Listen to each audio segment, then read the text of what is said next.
Greetings friends. In this video, I'm going to offer you explanations by Mithisicphephics for some of the many, so-called unexplained but real, incidents.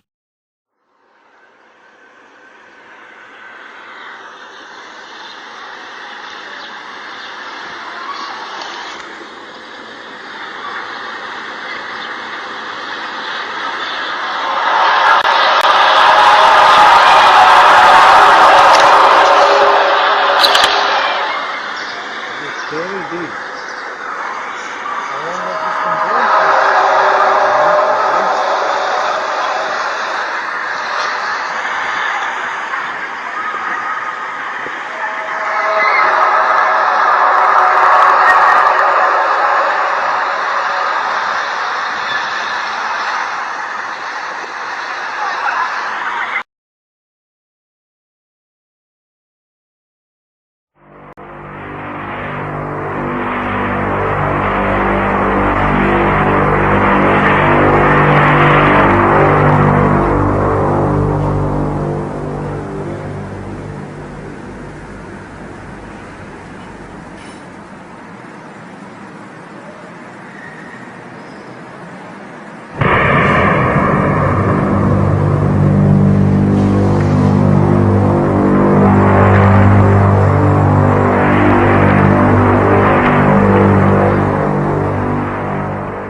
Did you guys hear that?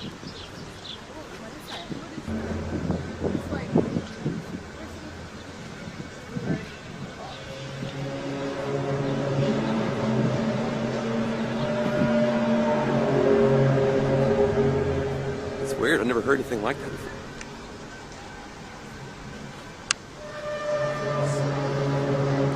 Where's it coming from?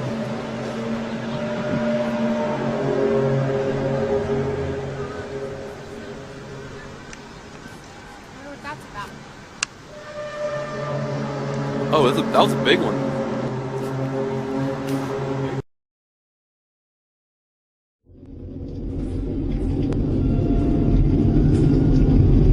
You see anything?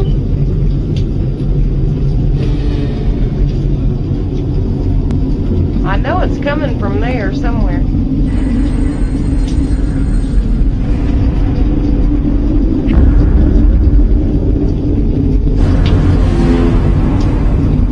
I don't like how close that thing is. Oh. Should I get the kids in the middle?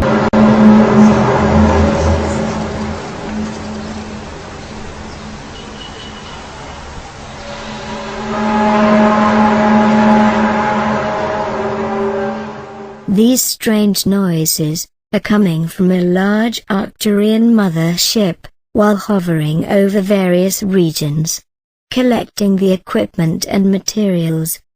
You will hear these strange noises when this big ship is lying next to your regions. This is the type of noise generated by reverberation of a portal opened for local transportation. When moving heavy equipment that is being removed from regional bases.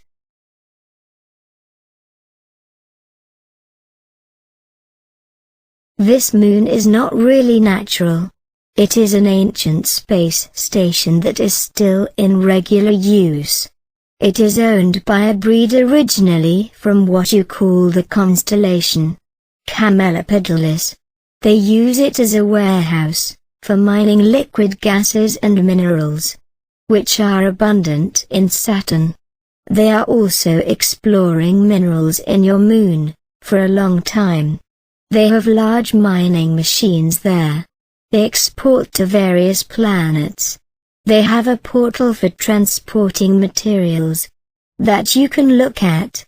Saturn Space Station and another identical on your moon. Like a tower with lots of miles high, with an elliptical sphere on top. And our job was to photograph with high-speed instrumentation every missile launch from Vandenberg going down the test range. They wanted to find out if we could figure out a place to put a telescope where we could get a side view of the missile so that we could see all three stages of powered flight. So I went up to Big Sur, California, up on a U.S. Forest Service road on Anderson Peak, and I installed a telescopic sight up there. The Air Force flew in a huge catadioptric telescope from the Cape. It was built by Dr. Walter Manning at Boston University. They put the telescope up there, and with that thing, which had a focal length of 2,500 inches, we photographed an Atlas missile raising up out of the fog cover and flying downrange. We got all three stages of powered flight, and as the dummy warhead and the package flew on down range, we were all celebrating the fact that we had seen the thing and accomplished the mission. When I got back to the base with the film the next day, I was called into the office of Major Florence J. Mansman, and there were three people in gray suits standing in there. There was a 16-millimeter camera and a screen set up. Major Mansman said, "Lieutenant, sit down and watch this." And he turned down the lights, turned on the camera on the projector, and the film came on. And I recognized it as the film that we'd shot at Big Sur the previous day. Toward the end of the flight, I was looking at Major Mansman saying, "Pretty good stuff, huh, sir?" And suddenly he said, "Just watch this." And as I watched, the warhead, the dummy warhead, the chaff that was put out in front of it as the decoy to deflect the Russian anti-missile tracking radar.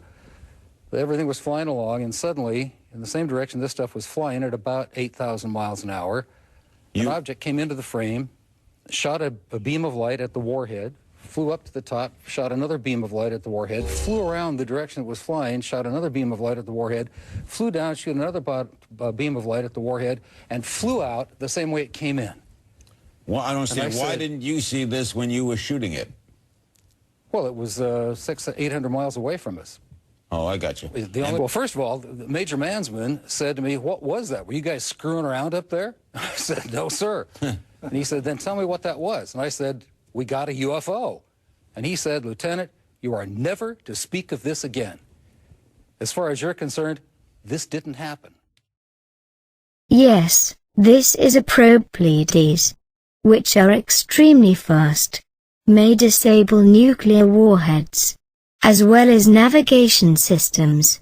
Even if the missile has already been released, it's much slow to our standards. The Pleiades are the responsibility of the deactivation of such weapons throughout the world. The Pleiades will not allow atomic destruction weapons, and will destroy all that is being released with them. The probes are hundreds of times faster than any missile you can produce. These probes can reach 100 miles per second, if needed. So there is no escape. There will be no other chance of them to again explode atomic missiles in Van Allen belt, or surreptitiously send another missile against lunar bases, as they did years ago. All your military installations containing atomic weapons are under strict surveillance. In that moment of possible events, Pleiadians are neutralizing the navigation systems of all these guns. The Pleiadian probes can disable the missiles well before reaching any target. It will not have that kind of action, because your governments know this as a fact. Para que está ahí permanentemente. No, eso es en cámara lenta. Así lo registró exactamente así. Bien, entonces este es el registro original. Bueno, el fin de semana buscaremos mayores explicaciones con especialistas. This is a probe Arcturian of pressure control that interacts with the boilers near the surface. Probes are large, 3,000 or more feet long. They are being placed in all large boilers that are erupting for a possible intervention, if the community Galactica so decides. These probes will be on standby for a possible use, if the board decides to intervene and minimize the tectonic processes. Similar probes were used in the Canary Islands and other supervolcanoes to prevent collapse so far. This probe was filmed by you for a possible error of logistics of some crew Arcturian, because they are usually released during eruptions with large emissions of smoke, as to go unnoticed.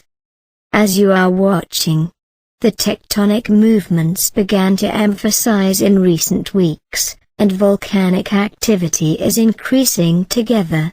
When the pressure exceeds the inertia of the plates, and they start to move, they will stop only after all the pressure, to stabilize at a new context of retrofitting. Only Arcturian technology could minimize these effects, allowing time for evacuations more effective. So in the case of Community Galactica to assume responsibility for the planet, in this period of change. My question to you is, are you seeing this? What is going on? We have a filament eruption going over what appears to be a black spherical anomaly with a twister tether. I have no idea what this is. I wanted to put the video out, take a better look at it, but just get it out there as quick as I could so everyone could take a look. I will tell you that it shows up better on the AIA 171, and that's with the gamma increased. If you pull the gamma back to the stock image, you don't see it as much, but it caught my eye to play with the filter, and when you increase the gamma, It's very interesting with that twister and the filament going over the black spherical anomaly. It is not affected. If that was something in the plasma field, strange that it would definitely be affected by the filament. So I don't know what this is. I want to look at it further. If you have any ideas, let me know. Here, you are observing a rare moment. The great planet, Taos, named by you as Enoch, being directed to the beam of the sun, to charge its special atmosphere, i.e., shielding. It's an encapsulated planet. Its atmosphere can store enough energy for many years of operation. As a huge capacitor, Enoch, Taos, need not to be near any sun to survive, can survive in open space, due to stored energy. Its orbit will be set at lower impact angle, after adjustment of this solar system as a whole, during passage through the galactic hemisphere.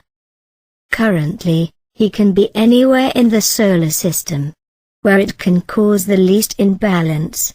We do not know the plan for his position, because Pleiadians are magnetically maneuvering it, as they wish, and calculate. They have accurate control of its magnetosphere, and it avoids much less influence on the orbits of the planets, with orbits predefined. Its outer atmospheric layer acts as a force field, which can be activated to absorb light, turning it into a silhouette, a dark sphere, almost undetectable. Your governments have many pictures of him, just will not divulge to the ordinary citizen until find it convenient. Vermutlich die verlorene gegangene Ladung von dem Zwischenfall, der sich auf der Bundesautobahn 81 letzte Woche ereignete. This truck is being lifted by a force field. Is an example of how Pleiadians warn that they know what is being transported. Your governments are doing great activities using underground tunnels not to be easily detected in the positioning of these atomic devices. Fala, filho da puta! Calma aí, mano. Porra, vai chocar o bicho, cara.